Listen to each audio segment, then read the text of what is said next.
U-Oscar Pistorius wake wathathwa njengendoda egijima kakhulu ibe ingenamilenze. Kodwa manje izinto sezimjikele. He lost the person he loved. He lost his self-image, self-respect and dignity. Most of his friends, his career and his source of income, all of his immovable properties, all his money and his reputation. That's fact. He's lost everything. Ummeli wakhe uBarry Rowe uthi uPistorius wayicabanga ukuthi uzivikela yena noRiver Steenkamp esigebengweni ngesikhathi edubula eminyango wasendlini encane.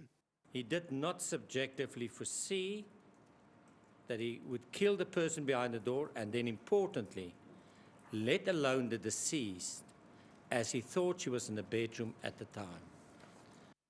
uRowe wenze isicelo kumehluleli ukuthi abe nomusa bese esebenzisa ubuntu uma esegweba uPistorius. Kepha umbuso uthi isigwebo esincane angeke siwuthokozise umndeni wakwaSteenkamp futhi ke siyothumela umyalezo omubi emphakathini. Although he now killed the deceased, court please sentence him to the following. He should go home. He should go stay in a luxurious house where he's staying at the moment, in Waterkloof.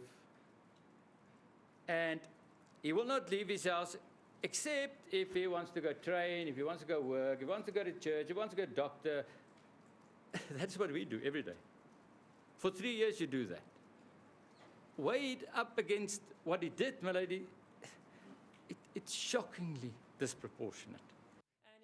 UNel uphinde wagxeka lo msubathi ngokusebenzisa ukukhubazeka kwakhe ukuzama ukubalekela kuyobhadla ejele.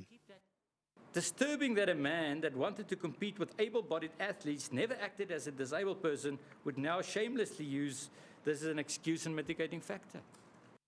Umehluleli uThokozile Masipa ubhekene nomsebenzi onzima njengoba ezochitha izinsuku ezimbalwa ezayo ebhekisisa ukuthi isiphi isigwebo kumele asinikeze uPistorius.